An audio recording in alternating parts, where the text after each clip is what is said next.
Label Radio. Yes, in the building. My man Fashawn is in the building. What's going down in the town? My man Exile's in the building. What's cracking? What's cracking? Yo, me and Exile go way, but we was talking about 1997 when him and Aloe Black had the group Emanon. And they were just, doing their thing. And back at Mastermind Studios. Yeah. Yes, rest in peace, my man Redeem. He passed away a couple years ago, whatever. Bless. So, it was dope. It was dope. We had, a lot of dope people, come through there. Aloe Black, of course, yourself. We had Trey D back in the days come through there as well, too. I thought OG Trey D. Yeah, OG. That's what's up. Before that. It's funny because we were his first interview after he got out of jail. Oh, for real? Yes. Word, yes. man. So, Fashawn, like I was telling you, we don't never have new cats in the building. We've had old heads like Premier. Yeah, had OGs in there, right? Yeah, so for you. Oh, no. That... Uh-oh. I don't know if you remember this song. Is it Shaka Khan? Actually, I can't play some Shaka Khan. Let's just play some Shaka Khan and start it off. It might be an Exile remix of Shaka Khan, right? But like we was talking about Masterminds Entertainment, we had this compilation that never came out, and Aloe and Exile put some music on there. Everybody has some music on there. 1997. So I'm about to get into it right now. Yeah, I gave it to you, didn't? Yeah, I did. No, I didn't. I said never mind the other song. Look at that. Oh, now my DJ's messing up or whatever. It's all good. I said never mind the other song, but see, we doing a live show. We technical difficulties. You know what I'm saying? But like I said, we had a lot of dope MCs come. What song are you about to play? I don't want to tell you. I want to. He wants to see the expression on your face. Exactly. I want to see the expression on your face when we actually play this joint. When you remember this joint, and you're gonna remember when it come on, because. I heard there's an Emanon reunion. It better not be the one we did on MTV The Cut. I don't even remember that. That's the one. That's the song. That's that one. But yeah, me and Aloe, we are a reunion. We have the mixtape finished. Right now we're basically trying to figure out. There's some songs he wanted to keep on the album, and we're just trying to agree on the songs. But we have a mixtape finish, and the album, right after we drop the mixtape, we're going to continue to finish that. Okay. Yeah, the mixtape's called Bullet, and the album's going to be called... Well, oh, man. It was going to be called Bird's Eye View. And the group is still called Emanon, right? It might be called Dystopia, but yeah, Emanon. Okay, so you ready, Nels? Exile and Aloe Black. Let's get into this joint right here. This is a classic joint that Exile produced in 1997, 98-ish or whatever. And this is a classic. White Label Radio. Let's do it. Holy crap. Holy I knew that was the one you're going to play. Yeah, wow. That's crazy. Yeah, we were on this old show they used to have on MTV called MTV The Cut. Lisa Left Eye Lopez was actually the host of that. Wow. I remember we were getting makeup done right next to her. She was cool as hell.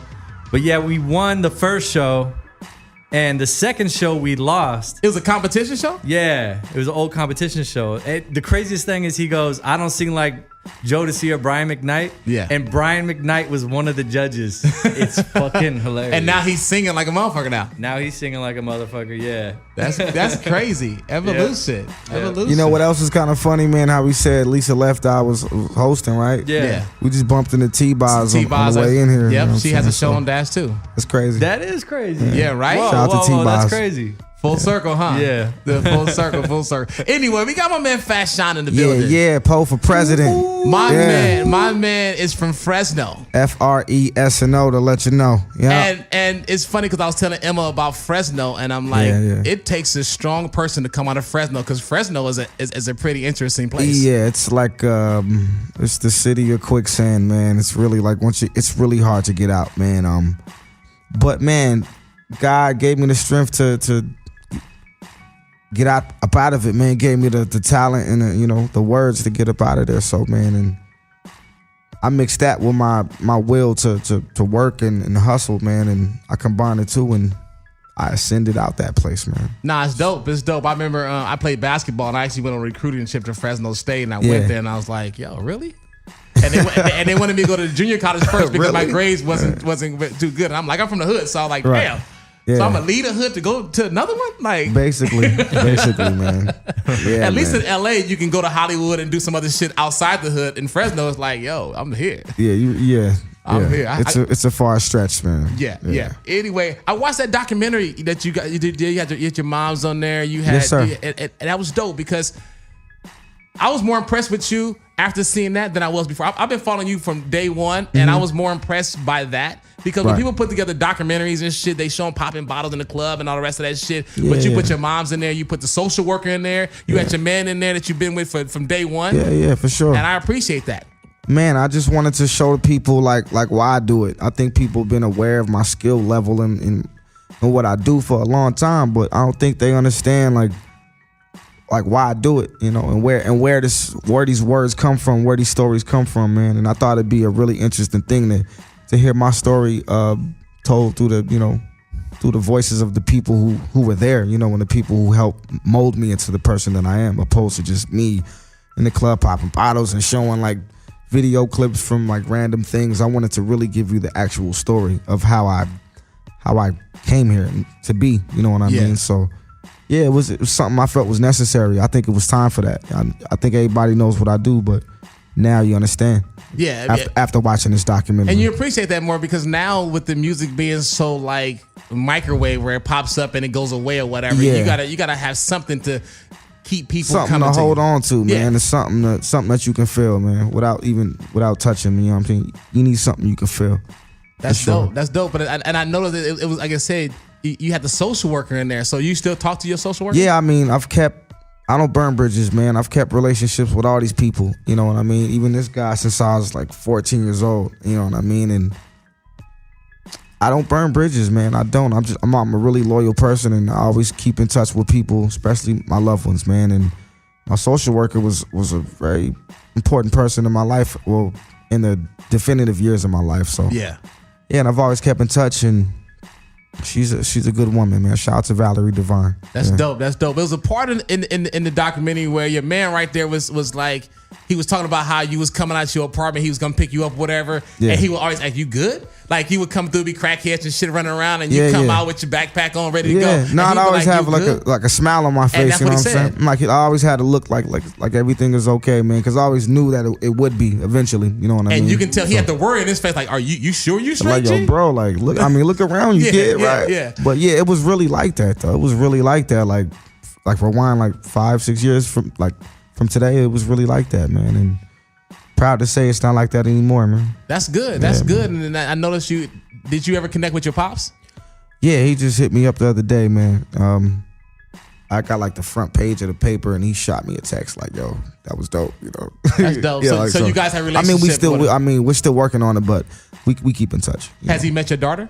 Yeah, of course. Okay, of course. Dope. That's dope. I got to meet his daughter as well, which is my little sister. You know what I mean? And that's my daughter's aunt, and she acknowledged her as such, you know. And yeah, we're still trying to build that family, you know, the unit. It's not too late, you know what I mean? It's never too late. So, yeah, it's crazy how, like I said, you put all that into that, you know what I'm saying? You opened up. I mean, you opened it up. I think that's an artist's responsibility, man. It's just to be honest, man, and be true to your craft and true to who you are, most importantly, you know. Yeah.